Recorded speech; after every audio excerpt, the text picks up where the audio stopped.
അടുത്തത് അച്ഛൻ എന്താ പറഞ്ഞത്? തിരുമേനിമാരെ സ്വീകരിക്കുക. അപ്പൊ ഈ മണിയടിയോട് ബന്ധപ്പെടുത്തിയാണ് അച്ഛൻ പറഞ്ഞത്, ഏതെങ്കിലും നമസ്കാരം തുടങ്ങുന്നതിന് മുൻപ് ആദ്യം എന്തുവാണ് ചെയ്യുന്നത്? മണിയടിക്കും. ആദ്യം സ്വീകരിച്ച് കയറ്റുന്നത് ആരെയാണ്? സ്വീകരിച്ച് കയറ്റുന്നത്? നമ്മുടെ കർത്താവിനെയാണ്. ഹിന്ദുക്കളും അങ്ങനെ അല്ലയോ? ശബരിമലയിലൊക്കെ ആദ്യം നട തുറക്കും, പിന്നീട് ഹരിവരാസനം എന്ന പാട്ടുപാടി ആരെ സ്വീകരിച്ച് കയറ്റുമെന്നാണ് പറയുന്നത്. അവരുടെ വിശ്വാസമാണ്. പോട്ടെ, ഞാൻ ഇതിലേക്ക് വരികയാണ്. അപ്പൊ മണിയടിച്ചു കഴിഞ്ഞതിന് ശേഷം കർത്താവിനെ സ്വീകരിക്കാൻ ആരൊക്കെ ഉണ്ടായിരിക്കും? അച്ഛന്മാരും. അത് തിരുമേനിമാരെ സ്വീകരിക്കേണ്ടിയിരുന്നു. കർത്താവിനെ സ്വീകരിക്കുന്ന ആരൊക്കെ ഉണ്ട്? അറിയാമോ? വിശുദ്ധന്മാരെ, ശുദ്ധിമതികളെ, എല്ലാവരും ഉണ്ട്. മനസ്സിലായല്ലോ? പിന്നെ നമ്മൾ എന്താണ് പറഞ്ഞത്? സൂത്താറയ്ക്ക് 2 ദിവികളുടെ എന്തിന്റെ പ്രതീകമാണ്? അതിന്റെ അർത്ഥം പറഞ്ഞത് ആ സമയത്ത് ക്രോണോസ് എന്ന് പറയുന്നത് കർത്താവിന്റെ കല്ലറയുടെ പ്രതീകമാണ്. ആ സമയത്ത് കാവൽ നിന്ന 2 ദിവികൾ. പിന്നെ ഒന്നുകൂടെ പറഞ്ഞ എന്തുവാണ്? ഇരുട് കൂടുന്തോറും പ്രകാശത്തിന്റെ ആവശ്യം ഉണ്ട്. പിന്നീട് നമ്മൾ പറഞ്ഞെന്തുവാ? 7 ദിവസത്തിന്റെ പ്രത്യേകത. അതെന്തൊക്കെയാന്ന് പറഞ്ഞ്? ഉദ്ധാനം, തിങ്കളും ചൊവ്വായും അനുതാപം, ബുധനാഴ്ച അന്യമറിയാവിന്റെ വാങ്ങിപ്പ്, വ്യാഴം രക്തസാക്ഷികളെ, സ്നേഹന്മാരെ, സഹോദരന്മാരെ, വെള്ളി ശനി ആചാര്യന്മാരും മേൽപ്പെട്ടക്കാരും നമ്മുടെ വാങ്ങിപ്പ്. പിന്നീട് അച്ഛൻ ഒരു കാര്യം കൂടെ പറഞ്ഞു. എന്തോ വയ്ക്കുന്ന കാര്യം പറഞ്ഞത്? റീത്ത് വയ്ക്കുന്ന കാര്യം പറഞ്ഞു. എന്തോ അതിന്റെ അർത്ഥം പറഞ്ഞേ? റീത്തിനകത്ത് എന്തൊക്കെയുണ്ട്? മുട്ടുകളുണ്ട്. അപ്പൊ നമ്മള് വാങ്ങിപ്പോയ ആളിന്റെ അതുവരെയുള്ള നന്മകളെ അംഗീകരിക്കുന്നു. ഇനി പിന്നീട് പ്രതീക്ഷിക്കുന്ന എന്തുവാ? ദൈവത്തോടൊപ്പമുള്ള തുടർന്നുള്ള വാസം. പ്രിയപ്പെട്ട കുഞ്ഞുങ്ങളെ, ദൈവം നിങ്ങളെയൊക്കെ അനുഗ്രഹിക്കട്ടെ. ചെറിയ കൊച്ചു കാര്യങ്ങൾ അത് നിങ്ങളുടെ മനസ്സിൽ ഒരു ടിപ്സായിട്ട് കിടക്കണം. അത് നിങ്ങളുടെ ബുക്കിനകത്ത് കുറിച്ച് വിടണം. ഓരോന്നിനും ഓരോ പേജ്, ഒത്തിരി പേജുകൾ മാറ്റി വെച്ചേക്കണം. ഇനിയും കിട്ടുന്ന ആശയങ്ങൾ അതിനോട് ചേർത്തിടണം. അതായത് നിങ്ങളൊക്കെ ഉണ്ട് ഓർക്കേണ്ട കാര്യം, നമ്മള് ആരെങ്കിലും പറഞ്ഞു കേട്ട് ഓർത്തഡോക്സുകാരാകണ്ട. ചിലർ ചോദിക്കും, ഇവിടെ ഇതൊക്കെ വേദപുസ്തകത്തിൽ പറഞ്ഞിട്ടുള്ളതാണോ? അങ്ങനെ സംശയിച്ച് ആരും ഏത് സഭയിൽ വിശ്വസിക്കേണ്ട? ഓർത്തഡോക്സ് സഭയിൽ വിശ്വസിക്കേണ്ട. വേദപുസ്തകവും പാരമ്പര്യവും പിതാക്കന്മാരും പറഞ്ഞ എല്ലാ കാര്യങ്ങളും കൂടെ ചേർത്ത് വെച്ച് അത് ശരിയാണെന്ന് വിശ്വസിച്ചുകൊണ്ട് വേണം നമ്മൾ ഏത് കാര്യം ചെയ്യാന്. ഇവിടെ നിങ്ങളിപ്പോൾ ഒരു കാര്യം പറഞ്ഞ് നിർത്തട്ടെ. പരിമള തിരുമേനിയുടെ കവറിങ്ങിൽ പോയ എത്ര പേരുണ്ട്? ഇനി പോകാൻ ആഗ്രഹിക്കുന്ന എത്ര പേരുണ്ട്? ഓക്കെ, കൈതാട്ടുക. ഒരു കാര്യം ഓർക്കും, നിങ്ങൾ പരിമള തിരുമേനിയുടെ കവറിങ്ങിൽ ചെന്ന് എന്തുവാ പറയുന്നത്? എന്തോ പോയി പരിമള തിരുമേനി ഞങ്ങൾക്ക് വേണ്ടി തീർന്നു. പിന്നെന്തോ പറയും? പഠിക്കാൻ ബുദ്ധി തരണമെന്ന് പറയും. പിന്നെന്തോ പറയും? കളിക്കാൻ ആരോഗ്യം തരണമെന്ന് പറയും. പിന്നെ ബന്ധുമിത്രാദികളൊക്കെ അനുഗ്രഹിക്കണമെന്ന് പറയും. പക്ഷേ ഇന്ന് വിളിക്കും. അപ്പൊ ചുരുക്കത്തിൽ അവിടെ ചെന്ന് കഴിഞ്ഞാൽ ഞങ്ങൾക്ക് വേണ്ടി അപേക്ഷിക്കണേ ഒത്തിരി കാര്യങ്ങൾ നിങ്ങളിങ്ങനെ പറഞ്ഞുകൊണ്ടിരിക്കും. അച്ഛനോട് കാര്യം കൂടെ ചേർത്ത് പറയാം. നിങ്ങൾ പരിമള തിരുമേനിയുടെ ഈ കബറിക്ക് ചെല്ലുമ്പോൾ ഒരിക്കലും ഓടിച്ചെന്ന് ഞങ്ങൾക്ക് വേണ്ടി അപേക്ഷിക്കണമെന്ന് മാത്രം പറഞ്ഞു നിർത്തരുത്. അവിടെ ചെല്ലുമ്പോൾ ആദ്യം സർവശക്തരായ ദൈവത്തെ ആരെ സ്തുതിക്കണം? അതായത് മലങ്കര സഭയ്ക്ക് ഇങ്ങനെ ഒരു പരിശുദ്ധനെ തന്നു, നമ്മളെ ഇവിടേക്ക് കൊണ്ടുപോകുന്നു, പരിമള തിരുമേനിക്ക് വിശുദ്ധി കൊടുത്തു, ആ ദൈവത്തെ സ്തുതിക്കണം. 2, ഈ പരിമള തിരുമേനി ഞങ്ങൾക്ക് വേണ്ടി അപേക്ഷിക്കണമെന്ന് പറയുന്നതിന് മുമ്പ് പിന്നെ ഓർത്തോണം, പരിമള തിരുമേനിയുടെ ജീവിതത്തിൽ ഒത്തിരി കഷ്ടപ്പാടുകൾ വന്നിട്ടുണ്ട്, അല്ലയോ? രോഗങ്ങളും പീഡകളും ഒക്കെ വന്നു. അപ്പൊ ചിന്തിക്കണം, ദൈവമേ എനിക്കൊരു തലവേദന വന്നാൽ ഞാൻ ദൈവത്തെ പഴിക്കും, അല്ലയോ? പല്ലുവേദന വന്നാൽ ഉണർന്നിരുന്ന് രാത്രിയിൽ ഉണർന്നിരിക്കും. പക്ഷെ അന്നേരം ദൈവമേ വിളിക്കുമോ? അയ്യോ എന്ന് പറയും. പക്ഷെ പരിമള തിരുമേനി അൾസർ ബാധിച്ചു, അതിവേദന ബാധിച്ചു, എന്നിട്ടും രാത്രിയിൽ എണീറ്റിന് എന്തോ പറഞ്ഞു? ദൈവമേ എന്ന് പറയുക, പ്രാർത്ഥിക്കും. അതെങ്ങനെ സാധിക്കും? പീഡ വന്നാലും കഷ്ടപ്പാട് വന്നാലും ഒക്കെ എങ്ങനെ ദൈവത്തെ സ്തുതിക്കാൻ സാധിക്കും? ദൈവമേ, ഈ തിരുമേനി, ഈ പിതാവിലുണ്ടായ നന്മകള് ആരിലും വേണം? ഞങ്ങളിലും വേണം. 3, ഇദ്ദേഹത്തെ എന്തുകൊണ്ടാണ് നമ്മൾ ആദരിക്കുന്നതെന്ന് ഓർക്കണം. അദ്ദേഹത്തിന്റെ പ്രാർത്ഥനാ ജീവിതം, ഒത്തിരി പേർക്ക് പട്ടം കൊടുത്തു, സഭയെ സ്നേഹിച്ചു, ഇതൊക്കെ നിങ്ങളുടെ മനസ്സിൽ പെട്ടെന്ന് കടന്നു വരണം. ഏറ്റവും അവസാനം മനസ്സിൽ പ്രാർത്ഥനാപൂർവ്വം കടന്നു വരണം. ദൈവം പറഞ്ഞ എന്തുവാ? നീതിമാൻ എന്ന നിലയില് നീതിമാനെ കൈക്കൊണ്ടാൽ ആരുടെ അനുഗ്രഹം കിട്ടും? നീതിമാന്റെ അനുഗ്രഹം കിട്ടും. അങ്ങനെ എന്തിനാ പറഞ്ഞത്? അങ്ങനെയെങ്കിൽ അവിടെ നിന്ന് പ്രാർത്ഥിക്കണം. ആരോടാ പ്രാർത്ഥിക്കുന്നത്?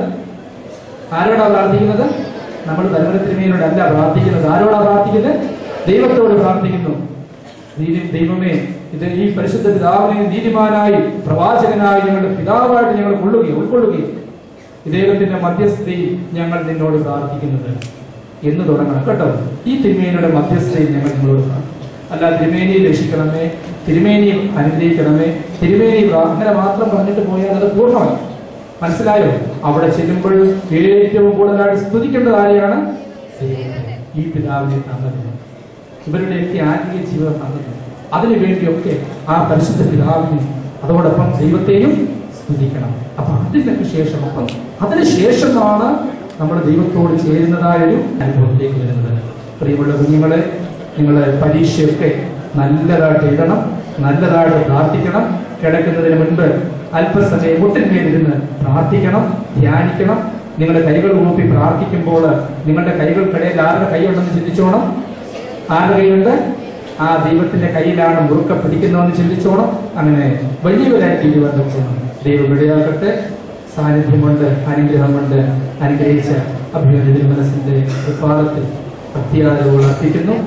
നമ്മുടെ അൽമായ ട്രസ്റ്റി പ്രിയപ്പെട്ട സാറ് ഇവിടേക്ക് കടന്നു വന്നിട്ടുണ്ട്. ജോർജ് സാറ് വന്നിട്ടുണ്ട്. സാറിനെ നന്ദിയോട് വെക്കുന്നു. എന്റെ ഇതിലേക്ക് ക്ഷണിച്ച വലിയ അച്ഛന്മാരോടും നിങ്ങളേവരോടുമുള്ള സ്നേഹം അറിയിച്ചുകൊണ്ട്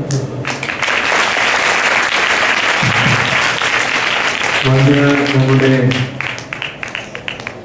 അച്ഛനൊരു വാക്ക് അർപ്പിക്കുന്നത് നമ്മുടെ കുഞ്ഞുങ്ങളുടെ ഭാഗത്തുനിന്ന് ഒരാളാണ്. ആദ്യം എഴുന്നേറ്റ് വരുന്ന ആൾക്കാണ് അതിനുള്ള അവസരം.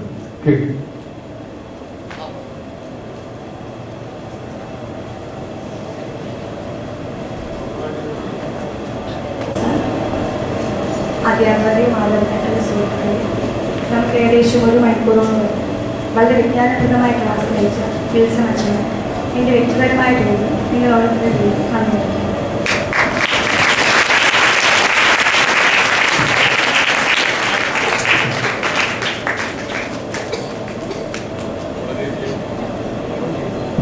വളരെയധികം സന്തോഷത്തോടു കൂടിയാണ് നമ്മുടെ സഭയുടെ അൽമായ ട്രസ്റ്റിയായിരിക്കുന്ന മുത്തൂറ്റ് ജോയിച്ചാനെ ഈ സന്ധ്യയിലേക്ക് നമുക്ക് ലഭിച്ചിരിക്കുന്നത്. ജോയിച്ചാൻ ഔദ്യോഗികമായ ചില കാര്യങ്ങൾക്ക് വേണ്ടി പരമലപ്പള്ളിയിൽ എത്തിയപ്പോൾ ഇവിടെ സൺഡേ സ്കൂൾ ബാലസമാജത്തിന്റെ കുഞ്ഞുങ്ങളുടെ ക്യാമ്പ് നടക്കുന്നു എന്നറിഞ്ഞപ്പോൾ ജോയിച്ചാൻ കുഞ്ഞുങ്ങളെ കാണണമെന്ന വളരെ നിർബന്ധവും അതിയായ സന്തോഷമുണ്ടായി. ആ സന്തോഷം പങ്കുവയ്ക്കുവാനായിട്ട് ഇന്നത്തെ വൈകിട്ടത്തെ ഭക്ഷണം അച്ഛന്റെ ജോയിച്ചാന്റെ വകയാണ്. അതോടൊപ്പം തന്നെ എല്ലാവരും പങ്കെടുക്കണമെന്നും നൽകുവാൻ തക്കോളം ക്രമീകരണം ചെയ്തുകൊണ്ടിരിക്കുമ്പോഴാണ് ഞാൻ ജോയിച്ചാനെ കാണുന്നത്. വളരെയധികം സന്തോഷമുണ്ട്. ചുരുങ്ങിയ വാക്കുകളിൽ ജോയിച്ചാൻ നമുക്ക് നന്മകളും ആശംസകളും അർപ്പിക്കുന്നു. ഇങ്ങനെയാണ് നമ്മുടെ അൽമായ ട്രസ്റ്റിനെ നമ്മുടെ ക്യാമ്പിന് മുഴുവൻ ഇവിടെ താമസിപ്പിക്കാൻ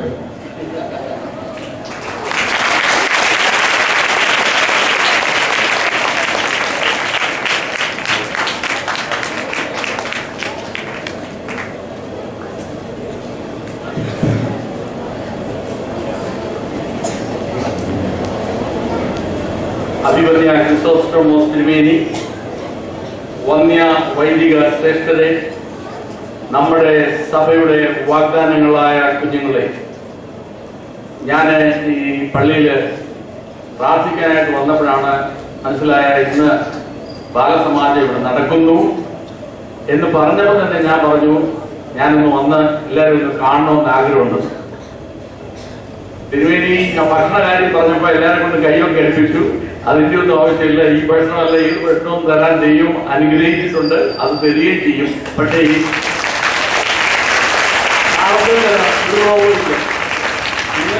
ചിലർക്കും തരാം. പക്ഷേ എന്റെ സന്തോഷം എന്താണെന്ന് നിങ്ങൾ മനസ്സിലാക്കണം. 560 ഞാൻ എണ്ണി അതനുസരിച്ച് ഇപ്പൊ ചെയ്യുന്നില്ല. 560 കുഞ്ഞുങ്ങൾ ഇവിടുണ്ട്. അഖില മലങ്കര സഭയുടെ ബാല സമാജത്തിന്റെ അംഗങ്ങളാണ് നിങ്ങൾ. നിങ്ങൾ അഭിമാനപൂർവം പങ്കെടുക്കുന്ന ഒരു വലിയ കോൺഫറൻസ് ആണ് ഇത് എന്ന് എനിക്കറിയാം. എനിക്ക് മുൻപേ പറഞ്ഞ അച്ഛന്റെ പ്രസംഗത്തിന്റെ കുറച്ച് ഭാഗങ്ങൾ മാത്രമേ കേട്ടുള്ളെങ്കിലും ഘനഗംഭീരമായ പല കാര്യങ്ങളും പറഞ്ഞു എന്നുള്ളതിന് എനിക്ക് യാതൊരു സംശയമില്ല.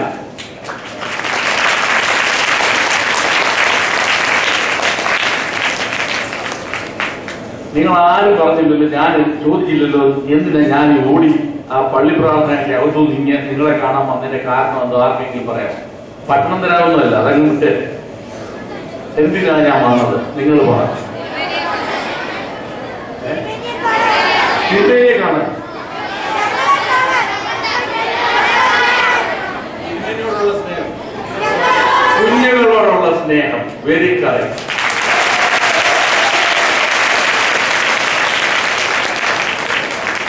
എന്തിനാ എനിക്ക് ഈ സ്നേഹം? എനിക്ക് പ്രായമായവരോട് സ്നേഹമുണ്ട്, പക്ഷെ ഇത്രയും സ്നേഹമില്ല. എന്താ കാര്യം?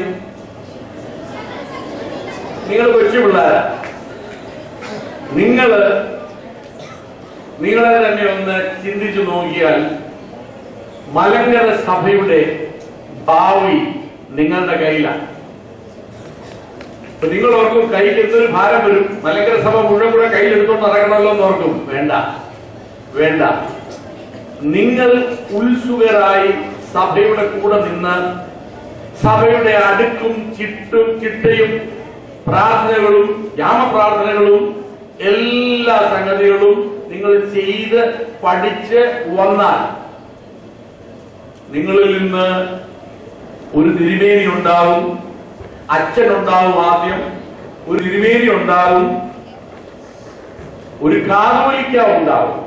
എന്ന് പറഞ്ഞാൽ എന്തുവാ? കാതോലിക്ക ഉണ്ടാവാൻ വേണ്ടി മാത്രമല്ല, നിങ്ങളിൽ നിന്ന് വലിയ ഡോക്ടർമാരുണ്ടാവും, എഞ്ചിനീയർമാരുണ്ടാവും, ചാർട്ടേഡ് അക്കൗണ്ടന്റ് ഉണ്ടാകും. മറ്റ് എഞ്ചിനീയറും മറ്റ് ഡോക്ടറും മറ്റ് ചാർട്ടേഡ് അക്കൗണ്ടന്റും നിങ്ങളുമായിട്ട് എന്തായിരിക്കണം വ്യത്യാസം പറയാമോ?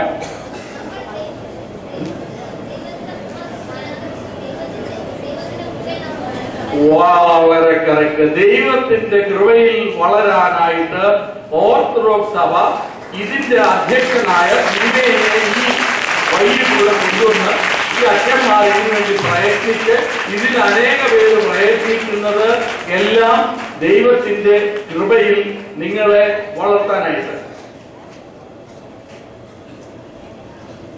കേൾക്കുന്നുണ്ടോ? ഉണ്ട്. ഈ ദൈവത്തിന്റെ കൃപ എവിടുന്ന് കിട്ടും? മാർക്കറ്റിൽ നിന്ന് കിട്ടുമോ? നമ്മുടെ തോമാച്ചന്റെ പലചരക്കടയിൽ നിന്ന് കിട്ടുമോ? മത്തായിയുടെ വെളിച്ചെണ്ണക്കടയിൽ നിന്ന് കിട്ടുമോ? എവിടുന്ന് കിട്ടും? പറഞ്ഞു ഒന്നും കിട്ടിയില്ല എനിക്ക്.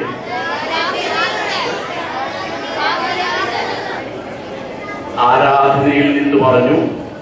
എങ്കിലും ഇതിനെ മുഴുവൻ ക്രോഡീകരിക്കുന്ന ഒരു സ്ഥലമുണ്ട്, അതാണ് സഭ. സഭയുടെ ഒരു ഭാഗമാണ് പള്ളി. സഭ എന്ന് പറഞ്ഞാൽ എന്താണ്? യേശു ക്രിസ്തുവിന്റെ തിരുശരീരമാകുന്ന സഭ, അല്ലാതെ ഈ കാണുന്ന ഭിത്തി മാത്രമല്ല. അപ്പൊ പള്ളി അതിന്റെ ഒരു ഭാഗമാണ്. നമ്മുടെ സഭയിൽ എല്ലാം ഉൾക്കൊണ്ടിരിക്കുന്നു, എല്ലാ സംഗതികളും സഭയിൽ ഉൾക്കൊണ്ടിരിക്കുന്നു. അപ്പൊ കുഞ്ഞുങ്ങളെ, നിങ്ങളെ കാണാൻ വന്നൊരു ഉദ്ദേശം, നിങ്ങളെ പോലെ എനിക്ക് 3 കൂട്ടരെ ഇഷ്ടമുണ്ട്. MGOCSM, youth movement, Sunday school. ഈ 4 സ്ഥലത്തുള്ള ആളുകളെ എനിക്കങ്ങ് ഭയങ്കര ഇഷ്ടമാണ്. എന്താ കാര്യം എന്നറിയോ? നമ്മുടെ മക്കൾ സഭ